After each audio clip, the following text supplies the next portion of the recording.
Libro de Juan, capítulo 8.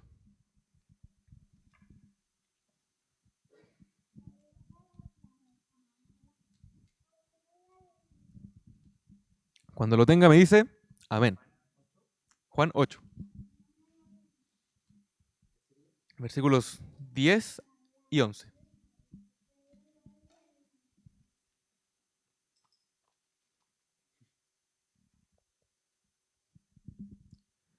Cuando lo tenga me dice, amén. El Fabio lo tiene. Juan 8, 10 y 11. Es que no está para que suene, sino para que se grabe.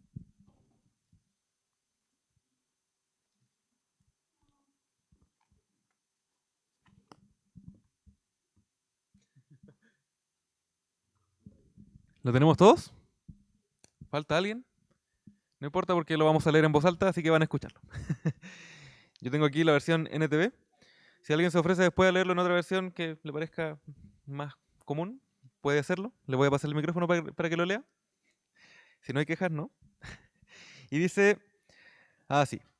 Entonces Jesús se incorporó de nuevo y le dijo a la mujer, ¿dónde están los que te acusaban? ¿Ni uno de ellos te condenó?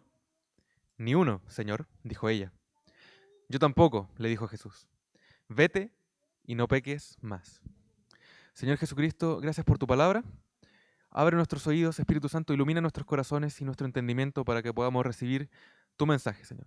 No un mensaje de hombres, no un mensaje humano, Señor mío, sino un mensaje divino que viene desde ti. Háblanos, Señor Jesús, y que respondamos como tú esperas. Amén. ¿Quiénes conocen esta historia? Levanten la mano. ¿Sí? Casi todos aquí conocemos esta historia. Una vez preguntaban por ahí en internet, si pudieras presenciar un momento en la vida de Jesús, ¿cuál sería? Mi respuesta era precisamente este momento, el capítulo 8, versículos 8 al 11. Porque hay varias cosas interesantes que me parecen que hay aquí. Y si no conocen la historia, no se preocupen porque ahora vamos a ir a revisarla versículo por versículo. Eh, Podemos ver que el contexto de esto es que Jesús estaba volviendo del Monte de los Olivos. Dice eso el versículo 1. Primero dice, Jesús regresó al Monte de los Olivos. Presuponemos, por lo tanto, que Jesús estaba orando. Sabemos que ese era el lugar donde Jesús comúnmente se apartaba a orar. Esto nos da cuenta de la importancia de tener constancia en la comunión con Dios, con el Padre. El versículo 53 del capítulo 7, o sea, el versículo inmediatamente anterior, dice así, terminó la reunión y cada uno se volvió a su casa. Cada uno de los que estaba escuchando un mensaje que Jesús estaba enseñando, cuando terminó la reunión volvieron a sus casas. Jesús no volvió a un lugar para acostarse, a dormir y descansar, sino que Jesús regresó al Monte de los Olivos. Terminó de enseñar a esa multitud y fue a orar. Fue a presentarse ante el Padre, a tener comunión con Él a solas. Luego de eso, Jesús regresó al templo y enseñó a los que se juntaban a escucharlo. Eso dice el versículo 2 del capítulo 8. Pero muy temprano a la mañana estaba de vuelta en el templo. Pronto se juntó la multitud y él se sentó a enseñarles. Jesús mostraba una extrema sabiduría. Jesús siempre tenía una palabra inteligente, una palabra correcta para entregar a la gente. Y por lo tanto mucha gente cuando veía que estaba Jesús por ahí se reunía para pedirle que les enseñara, para poder aprender de él. Es como un poco parecido, o a mí me recuerda a Salomón, un rey ascendiente de Jesús que vivió unos 900 años antes que lo que está pasando esto, que era tan sabio, este rey, que todos de otros reinos iban a oírlo, iban a escuchar su sabiduría, porque sabía sobre muchas cosas. Sobre el tema que uno le preguntara a Salomón, él conocía. Para las visitas, para que no estén colgados con Salomón, Salomón, como dije, fue un rey que él pidió sabiduría a Dios. Dios se presentó ante él una noche, cuando él se iba a dormir, no recuerdo si era en un sueño o justo antes de dormir, y le dijo, pídeme lo que quieras. Y Salomón pudo haber pensado, quiero riquezas, quiero poder, quiero fama, pero no, dijo, quiero sabiduría. Porque su padre David anteriormente le había dado ese consejo, busca sabiduría con tal de que puedas guiar a este pueblo, un pueblo numeroso. No iba a ser fácil guiar sin sabiduría. Todos saben que si un gobernante es necio, el país o la nación no va a ir a muy buen término. Salomón pidió sabiduría y Dios lo hizo el hombre más sabio que había existido en ese momento. Y por lo tanto, al igual que Jesús, muchos iban a escucharlo, muchos iban a pedirle que enseñara cosas. Luego, los líderes religiosos llevaron a una mujer ante Jesús para hacerle una pregunta. Eso está en los versículos 3 al 5, que dice, mientras hablaba, los maestros de la ley religiosa y los fariseos le llevaron a una mujer que había sido sorprendida en el acto de adulterio. La pusieron en medio de la multitud. Maestro, le dijeron a Jesús, esta mujer fue sorprendida en el acto de adulterio. La ley de Moisés manda apedrearla. ¿Tú qué dices? A diferencia de los otros que se habían reunido ante Jesús, estos hombres, estos líderes religiosos, no querían preguntarle algo para aprender de sus enseñanzas, no querían ir a escuchar la sabiduría de Jesús, sino que tenían intenciones maliciosas e instrumentalizaron a esta mujer que había sido sorprendida en adulterio. No querían escuchar su sabiduría, de hecho, probablemente lo interrumpieron mientras él estaba enseñando algo a otras personas, algo que no se registra qué era la enseñanza, pero lo interrumpieron cuando estaba enseñando. Y no por necesidad como otros en otras ocasiones lo interrumpieron. Por ejemplo, tenemos el caso de este paralítico que fue metido por el techo de la casa mientras Jesús estaba enseñando, que sus amigos lo llevaron para que pudiera ser sano. Ellos no instrumentalizaron a su amigo paralítico para poder cumplir alguna intención maliciosa con Jesús, sino que lo llevaron por una necesidad, para sanar a un enfermo. También, no sé, una mujer, mientras Jesús iba caminando, de repente le toma el borde del manto. Uno podría decir, pero ¿cómo va a hacer esa cuestión mientras iba caminando Jesús? Como esperar a que estuviera solo, no sé, lo interrumpió mientras estaba caminando. Pero había una necesidad. Y Jesús nunca se molestó, nunca se enojó porque lo interrumpieran en esos casos. Pero estos hombres, estos líderes religiosos, no querían aprender de Jesús, simplemente tenían malas intenciones. Y la intención que tenían era justamente la de tenderle una trampa a Jesús, la de tener algo en contra de él, dependiendo de la respuesta que él les diera. Si leemos la primera parte del versículo 6, dice, intentaban tenderle una trampa para que dijera algo que pudieran usar en su contra. ¿Alguna vez les ha pasado a alguno de ustedes que algún amigo no cristiano les hace una pregunta para entramparlos, quizá para desacreditar la Biblia o para desacreditar el cristianismo? Una pregunta difícil normalmente, ¿cierto? A mí me ha pasado. Me ha pasado que me preguntan cosas para entramparme, para decir, "Ah, tu religión es falsa, o no sabes lo que crees, porque a veces uno no tiene la respuesta". Em, Hay gente que va con malas intenciones a preguntarnos cosas, y del mismo modo hicieron con Jesús. A nosotros quizás no nos quieran matar con nuestra respuesta, pero a Jesús precisamente siempre estaban buscando tener algo para lo que condenarlo a muerte. Pero Jesús, ¿qué hizo? Jesús los ignoró y se puso a escribir en el suelo. Eso dice la segunda parte del versículo 6. Dice, pero Jesús se inclinó y escribió con el dedo en el polvo. Ese es uno de los motivos precisamente por los cuales me hubiera gustado presenciar el momento. No sé si alguien habrá leído este pasaje y habrá pensado, ¿qué estará escribiendo Jesús? ¿Qué estará escribiendo? Me recuerda, bueno, no era que estaba escribiendo en la tierra, dice en el polvo, porque él estaba, como dice el versículo 2, en el templo, y el atrio del templo estaba pavimentado. Era como cuando uno ve un auto sucio y escribe en la ventana, lávame. A lo mejor Jesús estaba escribiendo lávame porque, no sé, el que estaba encargado de la cena en el templo no hizo su pega. No. Pero fuera de eso, comentar aquí que la calma de Jesús ante la situación hace un llamado a no apresurarnos. Cuando viene esta gente a hacernos preguntas difíciles para tendernos una trampa, normalmente respondemos rápidamente. Quizá porque queremos defender la verdad a toda costa, eh, quizá porque queremos mostrar que sabemos, no sé, eh, puede ser por cualquier motivo, pero normalmente como que nos apresuramos en responder y eso lleva al error. Respondemos rápido, sin pensar, y quizá damos una respuesta equivocada. Después nos vamos y decimos, no, parece que me equivoqué, no era eso lo que tenía que responder, o quizá ni siquiera era a lo que iba dirigido la pregunta. Jesús sabía qué responder. Jesús es Dios, Jesús es omnisciente, tenía más sabiduría que la que tenía Salomón, pero él, a pesar de tener la respuesta para todo, él no se apresuró. Se relajó, se inclinó, no respondió enseguida. Se puso a escribir, algo que no sabemos. Si vamos a Proverbios 29:20, debí haberlo dejado marcado, dice, de hecho estaba marcado, pero fue involuntario, dice, hay más esperanza para un necio que para la persona que habla sin pensar. O sea, pareciera que el necio es incluso más sabio que aquel que responde sin pensar. Jesús no mostró ninguna necesidad, por supuesto, no se apresuró a hablar, sino que quizá pensó su respuesta. Pensó qué respuesta iba a ser la mejor para el caso. Fue completamente sabio, como ya lo había dicho antes. Y, por supuesto, los líderes religiosos no se quedaron callados, no se quedaron conformes con que Jesús se pusiera a dibujar algo en el piso, sino que le exigieron una respuesta y Jesús le dio la respuesta. Ahora vuelvo a Juan porque lo cerré.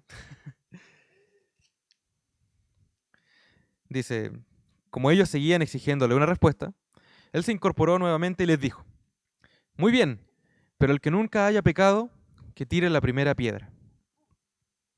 Conocemos esta frase, ¿cierto? Normalmente la gente quizás la usa para justificarse cuando comete un error. No sé, confrontamos a alguien con algún error que cometió, sea pecado o no sea pecado, y dicen, no, pero todos se equivocan, nadie es perfecto. No, pero el que esté libre de pecado tire la primera piedra. Em, por si no sabían el contexto de esa frase, este es. Querían apedrear a una mujer y Jesús dijo, ya, pero el que no haya pecado nunca, que ese tire la primera piedra. Y Jesús lo que hace después de dar esa respuesta, vuelve a escribir en el suelo. Quizá algo importante lo que estaba escribiendo, no lo sé, si seguía dibujando después de haber respondido. Quizá alguien debía ver lo que estaba escribiendo después, quizá estaba escribiendo justamente la respuesta que le dio a los líderes religiosos. Nos gustaría saber por curiosidad, ¿cierto? Pero esto no es el mensaje central en todo caso, pero quedémonos tranquilos de que si no quedó registrado en la Biblia lo que Jesús estaba escribiendo, fue porque el Espíritu no lo quiso así que no importa. Ya sabremos cuando lleguemos al cielo. Vamos a ir a Jesús y preguntarle, Jesús, ¿qué estaba escribiendo en el suelo? Quizá estaba escribiendo un chiste, no sé, cualquier cosa. Un dibujito. ¿Mm? Y los líderes religiosos, al oír la respuesta de Jesús, ¿qué hacen? Se van. Se van. Al oír eso, los acusadores se fueron retirando uno tras otro, comenzando por los de más edad hasta que quedaron solo Jesús y la mujer en medio de la multitud. La pregunta que le hizo Jesús tocó su corazón. Como dije, Jesús sabe todo, Jesús tenía la respuesta para todo, y ellos reconocieron que sí eran pecadores, que no estaban libres de pecado, y los más ancianos comenzaron a retirarse primero porque al vivir más tiempo habían pecado más veces, o quizá por tener más trayectos se dieron cuenta de que en algún punto de su vida sí habían pecado, probablemente seguían haciéndolo. De hecho, estaban haciéndolo en ese mismo momento al querer condenar a esa mujer simplemente para tenderle una trampa a Jesús. Pero se retiraron. Todos los que querían apedrear a esa mujer se fueron. Y Jesús entonces habla con la mujer y le dice lo primero que leímos. Que ya no hay nadie de los que la acusaban, que él tampoco la condena. Y que no peque más. Hay varias cosas interesantes que hablar al respecto de este pasaje. El título de este mensaje es Abandona tu culpa. Abandona tu culpa. Repítalo. ¿Cuál es el título del mensaje? Abandona tu culpa. Punto número 1. Ten comunión. Si conectamos los versículos 1 y 2 con los versículos 6 y 7, nos vamos a dar cuenta de algo muy importante. Jesús oraba constantemente, Jesús enseñaba con sabiduría, Jesús no se apresuraba en responder, y las respuestas de Jesús estaban llenas de poder y sabiduría. Y esta es una consecución lógica de eventos, no es algo al azar. Porque no podemos esperar nosotros dar respuestas sabias a cuestionamientos importantes que quizá puedan salvar a una persona, como en este caso, si no tenemos comunión con Dios. Si no oramos, y si no leemos la Biblia también, ¿qué vamos a enseñar? ¿Qué vamos a enseñar si no tenemos esa comunión de oración y de lectura de la palabra? ¿Tenemos algo que enseñar, algo que aproveche, algo que sea bueno? No, ¿cierto? Y si no tenemos esa capacidad de enseñar, ¿quién nos va a venir a preguntar algo? Y si ya nos vinieran a preguntar cosas porque efectivamente oramos y tenemos esa capacidad de enseñar, si nos apresuramos en responder, ¿qué buena respuesta vamos a dar? Salomón era sabio, como dije, porque él tuvo la oportunidad, tuvo la posibilidad de pedir sabiduría. Y él pudo pedir sabiduría precisamente porque estaba en comunión con Dios. Segunda de Crónicas, capítulo 1.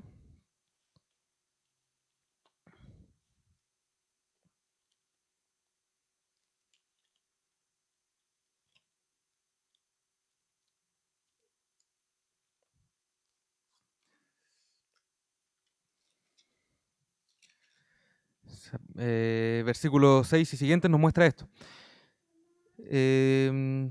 Dice que allí, frente al tabernáculo, Salomón subió hasta el altar de bronce en la presencia del Señor y sacrificó sobre el altar 1000 ofrendas quemadas. Esa noche Dios se le apareció a Salomón y dijo: ¿Qué es lo que quieres? Pídeme y yo te lo daré. Salomón había estado en una adoración tan grande, tan ferviente, había ofrecido 1000 sacrificios al Señor, y por supuesto al Señor lo que le agradaba no era simplemente los sacrificios, sino el corazón con el que Salomón los había hecho, que Dios se apareció ante él en la noche y le ofreció concederle cualquier petición que él tuviera en su corazón. Tenía comunión con Dios y pudo pedir esa sabiduría tan especial. Pero, ¿qué tiene que ver esto con la culpa y con abandonar la culpa? Me voy a adelantar un poco, quizás esto lo repita al final. Primero, por un lado, cuando tenemos comunión con Dios, es más difícil que pequemos. El Salomón, me estoy refiriendo a Salomón, es bien interesante todo lo que escribe y todo lo que le pasó. Escribió que el temor del Señor es aborrecer el mal.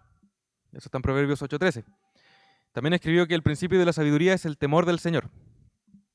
Cuando buscamos al Señor, desarrollamos este temor que no se trata de un miedo, no se trata de andar con miedo de que el Señor me pueda castigar ni nada de eso, sino de tener reverencia ante Él. Y este temor trae sabiduría y nos hace odiar lo malo. Cuando buscamos al Señor, empezamos a odiar lo que es malo y a desear solamente lo que es bueno. Y cuando buscamos constantemente al Señor, eh, sentimos su presencia incluso cuando, no sé, no tenemos la Biblia en la mano o no estamos en un culto. No sé si alguien peca cuando tiene una Biblia en la mano y la está leyendo con un corazón receptivo. ¿No es cierto? Cuando estamos leyendo la Biblia, decimos: Señor, revélate a través de tu palabra. Nadie se pone a pecar mientras hace eso, creo. Sería muy raro. A mí me parece muy raro. Y como dije, si buscamos constantemente, después nos sentimos como si estuviéramos todo el tiempo en la presencia del Señor y se hace muy difícil que lleguemos a pecar, porque su palabra queda escrita en nuestros corazones, porque su presencia nos llena. Ahora, por otro lado, cuando pecamos, el Espíritu nos amonesta. Sentimos culpa y en vez de acercarnos a Jesús, que puede quitar esta culpa, ¿qué hacemos? Nos alejamos. Nos alejamos. Nos sentimos indignos, no nos atrevemos a orar, no nos atrevemos a leer la Biblia, no nos atrevemos a dar un mensaje del Señor a alguien que lo necesite. Cuando lo buscamos, evitamos pecar. Pero hay que recordar que no somos infalibles y que aunque lo busquemos puede que lleguemos a fallar. Pero si fallamos, volvamos a lo que estábamos haciendo antes. Volvamos a buscarlo. Punto número 2.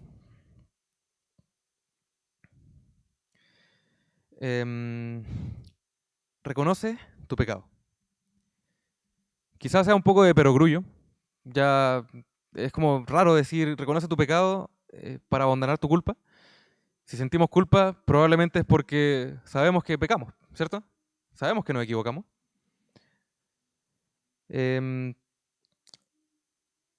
Pero, por ejemplo, esta mujer no dice la Biblia que los líderes religiosos inventaron que la encontraron en adulterio, sino que dice que fue sorprendida en el acto de adulterio. ¿Sí?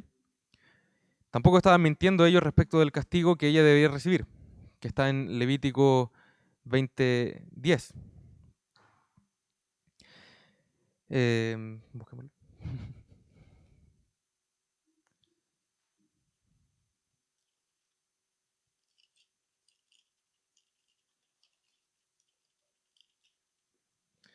Que dice, si un hombre comete adulterio con la esposa de su vecino o de su prójimo, tanto el hombre como la mujer que cometieron adulterio serán ejecutados.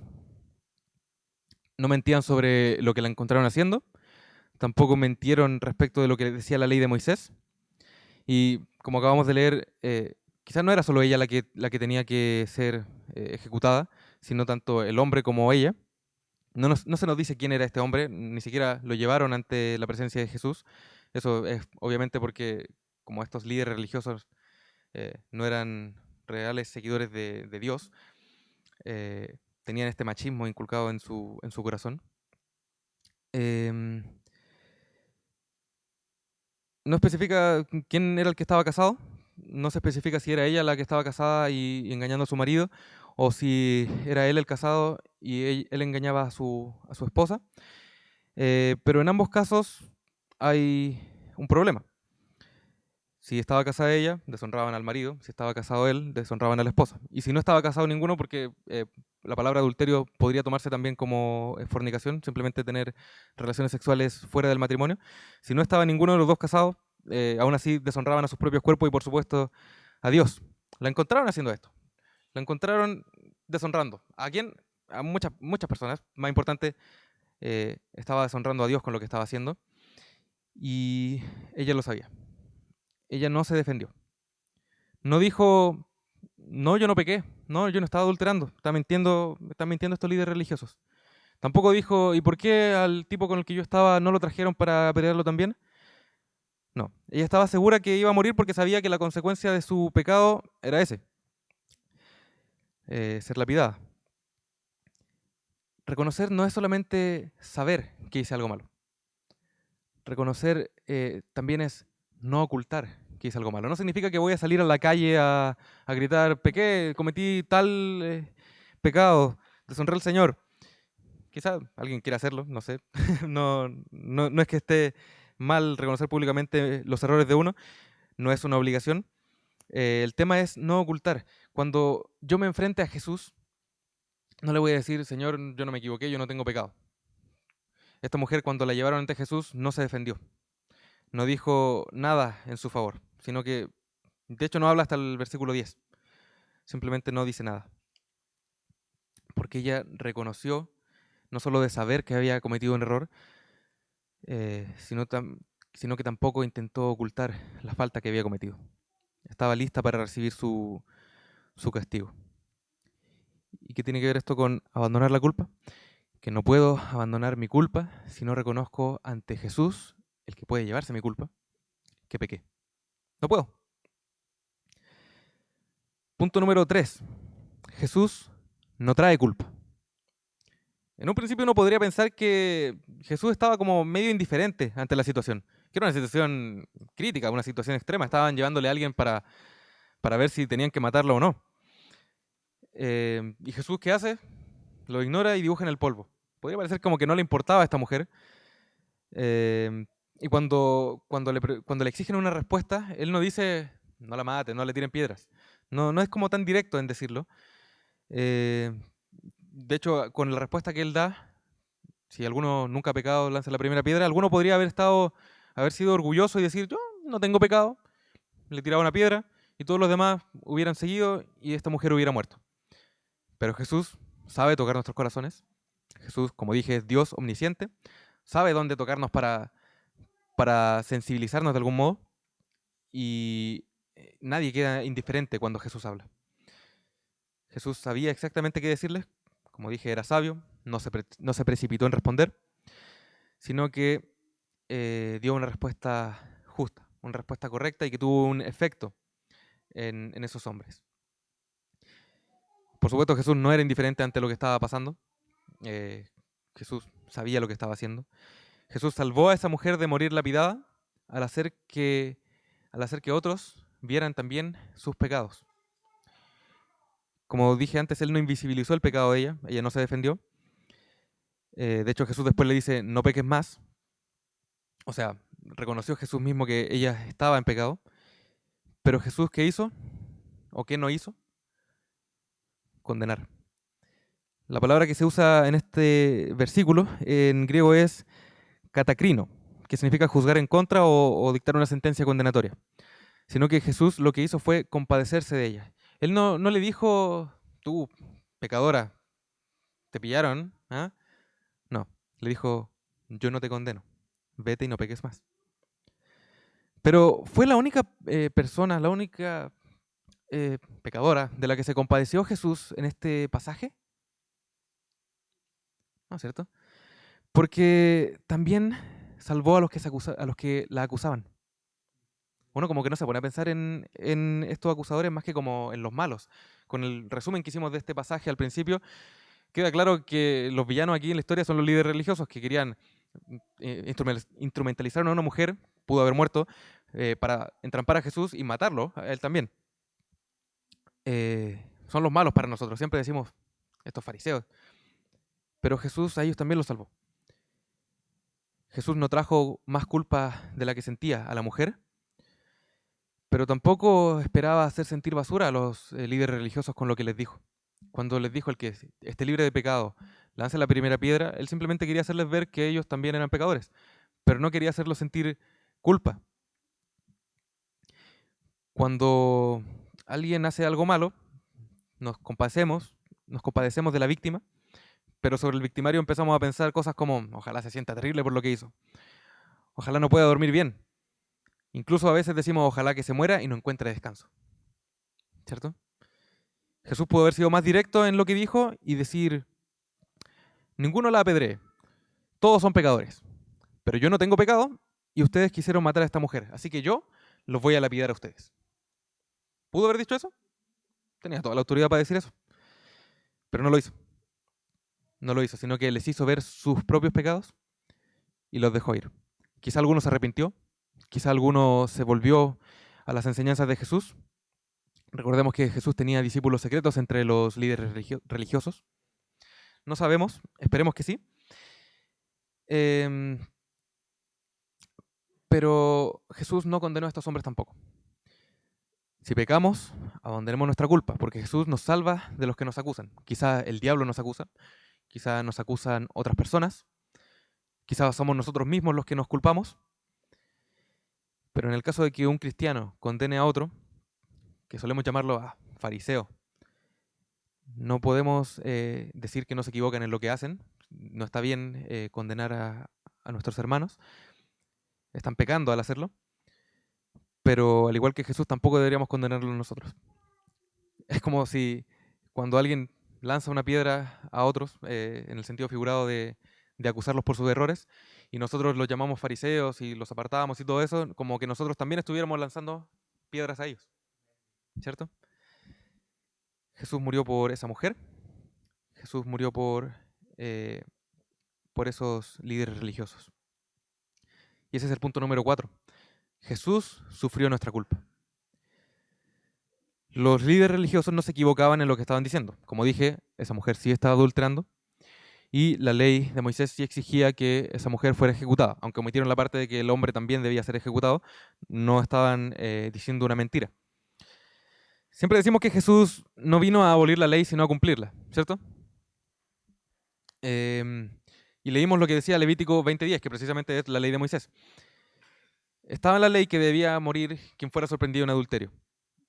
Y si Jesús vino a cumplir la ley, ¿por qué pasó esto por alto? ¿O no lo pasó por alto?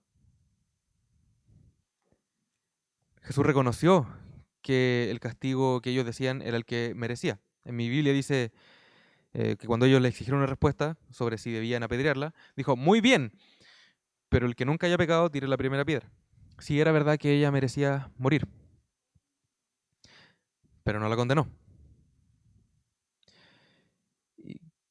Porque él tenía la potestad de no hacer eso. Porque él tomó su culpa y murió por ella.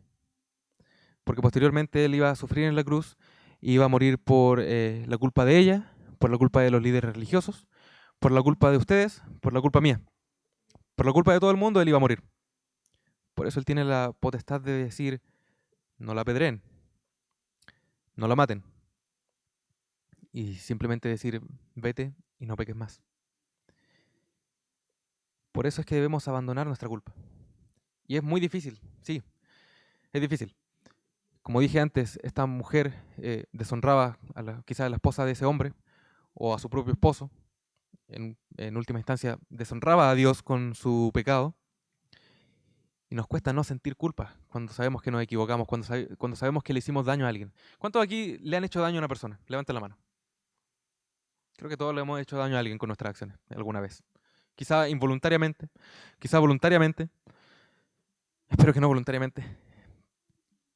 Y cuando nos damos cuenta de la embarrada que nos mandamos, de que quizá la otra persona lloró, quizá sufrió mucho tiempo, quizá se le generó un trauma, nos cuesta no tener culpa.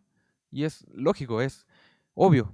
Si somos personas quizá mentalmente estables, no psicópatas, digamos, vamos a sentir esta culpa. Vamos a sentir el peso de lo que le hicimos a la otra persona. Es muy difícil de abandonarlo. Pero como dije, Jesús no viene a traernos culpa. Lo que Él viene a traernos es esperanza. El Espíritu Santo trae esperanza. Quizá yo me imagino a esta mujer que mientras estaba con...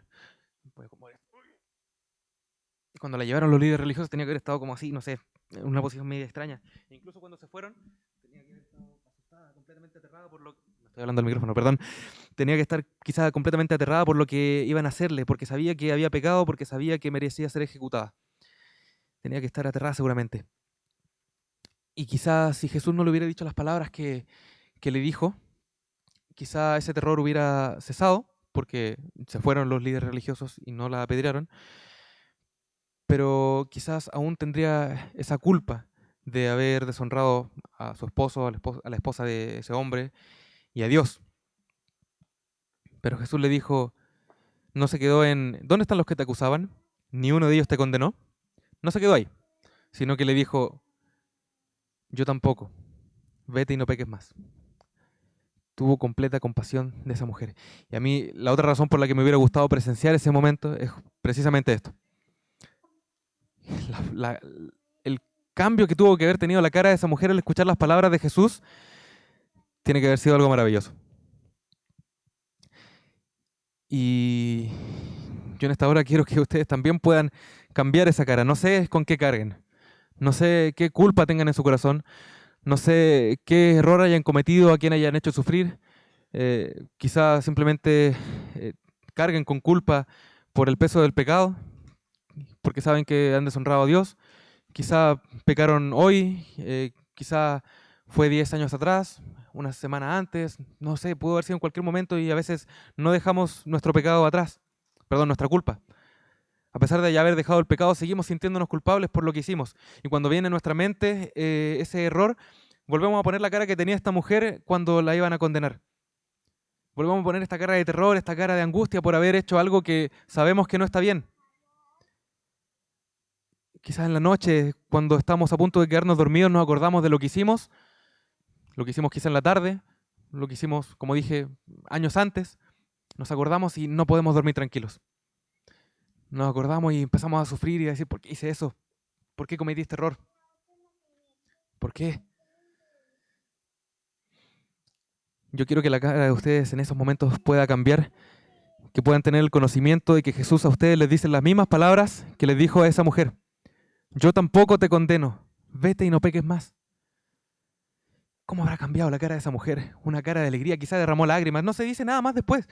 De hecho, este pasaje es un pasaje cuyos manuscritos más antiguos no existen. Son más recientes que los demás manuscritos de este libro. Y no se dice nada más acerca de esta historia. Después se pasa a Jesús enseñando una vez más. No se dice nada, no se dice cuál fue la reacción de la mujer. Lo único que se dice fue que ella le contestó al Señor, ninguno me condenó. Nada más. Después de la respuesta de Jesús de yo tampoco te condeno, no se dice qué le pasó. Pero estoy seguro, estoy completamente seguro, y me hubiera gustado verlo, que su cara cambió impresionantemente. Porque nadie puede quedar indiferente, como dije antes, ante las palabras de Jesús. Esos hombres, líderes religiosos, no quedaron indiferentes al darse cuenta de que eran pecadores. Esta mujer no quedó indiferente al saber que Jesús, que es Dios mismo, no la condenaba. Que Jesús no la quería hacer sentir culpa. Por lo tanto, abandonemos nuestra culpa. Tengamos esa comunión con Dios aun cuando nos equivocamos. No pensemos que Dios no nos va a aceptar. No pensemos que Dios va a decir, no, no te escucho porque pecaste. No, volvamos a Él. Si nos equivocamos, busquémosle más fervientemente. Así evitaremos pecar. Como dije, no seremos infalibles, pero, eh, pero aún así la comunión con Dios nos hará más fuertes. Tampoco... se me olvidó lo que estaba diciendo. Perdón. Tengamos esa comunión con Dios. Reconozcamos cuando nos equivocamos, reconozcámoslo ante Él, no simplemente nos quedemos con ese conocimiento, porque si nos quedamos con el solo saber que nos equivocamos, la culpa nunca se va a ir. Si nos lo guardamos para nosotros, quizá a veces haya que decirle a nuestro amigo o quizá a nuestro pastor, sabe que hice esto, me siento terrible, pero quizá no haya que decirlo, no lo sé, eso depende de cada uno de ustedes. Es una buena práctica en realidad confesar nuestros pecados entre hermanos. Santiago lo dice, no recuerdo el versículo, pero recordemos siempre reconocer nuestro pecado ante Dios.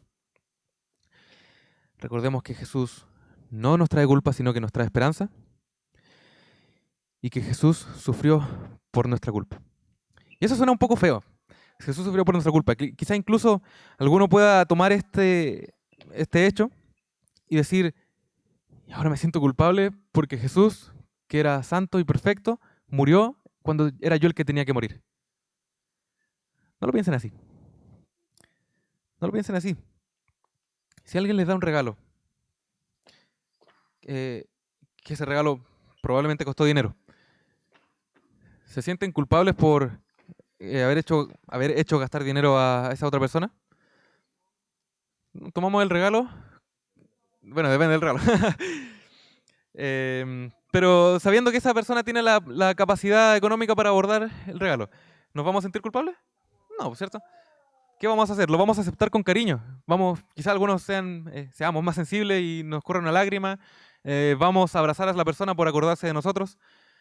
Y lo mismo pasa con Jesús. Jesús voluntariamente hizo esto, de morir por nosotros. Y no solo eso, sino que tuvo la capacidad de resucitar. Es todopoderoso, es Dios. Haciendo el contraste, tiene esa capacidad económica de comprar el regalo. Quizás es el regalo más caro del mundo, pero él, siendo Dios, podía abordarlo. Y lo hizo con amor, con gusto. No sintamos culpa por el acto de amor que Jesús hizo por nosotros, sino que reaccionemos como cuando nos dan un regalo, con lágrimas, con un abrazo, inclinándonos, levantando las manos y adorando y dando gloria al Señor por lo que hizo por nosotros. Amén. Y por supuesto, no hagamos sentir culpa a otros. No hagamos sentir culpa a otros. No seamos como estos líderes religiosos, ya los estoy condenando. No vayamos donde otros a decirles en público, este pecó, este hizo tal cosa. No nos gustaría que nos hiciera lo mismo, ¿cierto? Nadie quiere que sus pecados salgan a la luz. Pero no invisibilicemos su pecado, no hagamos como que nada pasó. Si tenemos conocimiento de que alguien está mal, obviamente vamos donde esa persona y con amor lo corregimos. Ya hemos hablado de eso antes, hace un tiempo cuando era todo online. Me acuerdo que prediqué sobre Gálatas, lo que dice Pablo que hay que hacer cuando un hermano está en pecado. Pero lo que no hay que hacer, primera de Diego, no hay que hacerlo sentir culpa por lo que hicieron. Siempre hay que ir, tal como el Espíritu Santo viene a nosotros, con un mensaje de esperanza. El Espíritu nos dice, sí, te equivocaste. De hecho, es el Espíritu Santo el que nos dice cuando estamos mal. Si no tuviéramos al Espíritu Santo, quizás no nos importarían las cosas malas que hacemos, pero Él no viene a traernos culpa, sino que Él viene a decirnos, te equivocaste, pero yo aún te amo. Te equivocaste, pero yo aún te recibo. David le pedía al Señor, no quites de mí tu espíritu y no me eches de tu presencia. Quizá era una petición desesperada de su corazón, porque él, cuando se dio cuenta de que se equivocó, la sufrió, se dio cuenta de toda la tontera que había hecho. Eh, pero quizás no era... Sí era necesario que él reconociera su pecado, obviamente, pero esa petición de no me eches de tu presencia, no me quites tu espíritu, el Señor no pensaba hacerlo. El Señor no pensaba echar a David. David estuvo prácticamente un año sin acordarse del Señor. Después de haber estado en lo más alto de su reino, después de haber sido llamado un hombre conforme al corazón del Señor, David cometió este pecado con Betsabé y, y por un año no atinó. No se dio cuenta. ¿Mm?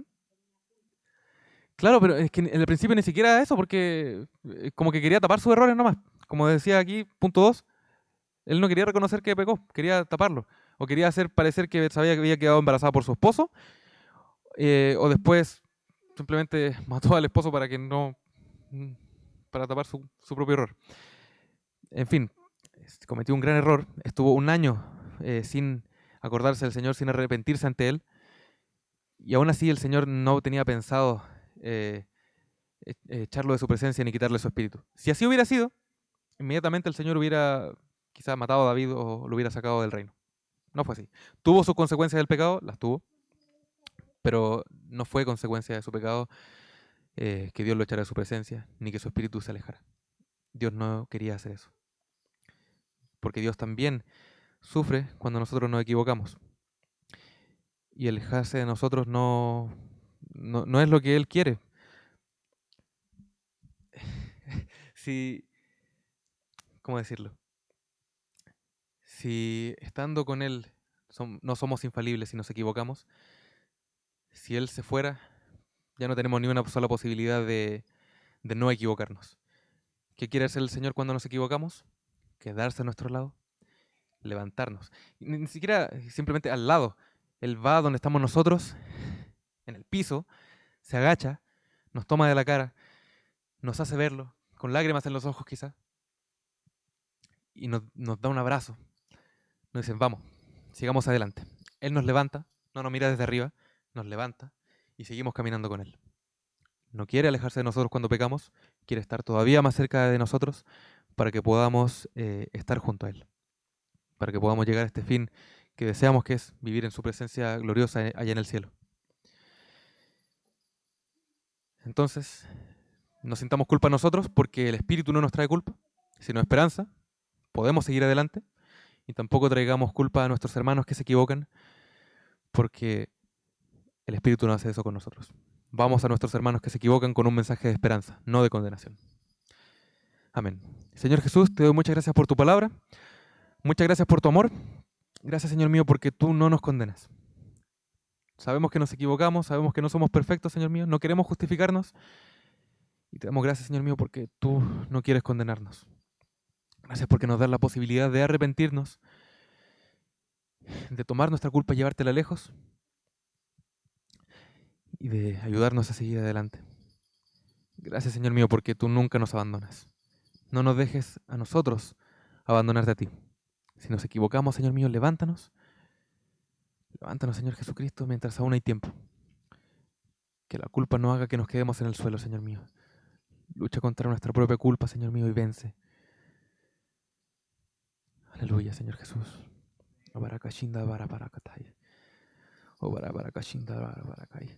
Oh Padre bendito, si alguien aquí siente culpa, si alguien aquí aún carga con el peso de sus errores, Dios bendito, tú llévatelo. Tú susúrrale al oído, te amo, no me he olvidado de ti. Tu error no te hace quien eres. Tú no eres tu error. Tú eres quien yo digo que soy, que eres. Señor mío, susurra nuestros oídos y toca con amor nuestro corazón para que podamos vivir como tú esperas que vivamos, Señor mío. No con un peso, Señor mío, sino ligeramente haciendo tu voluntad, Señor mío, con toda libertad. En el nombre de Jesús, amén.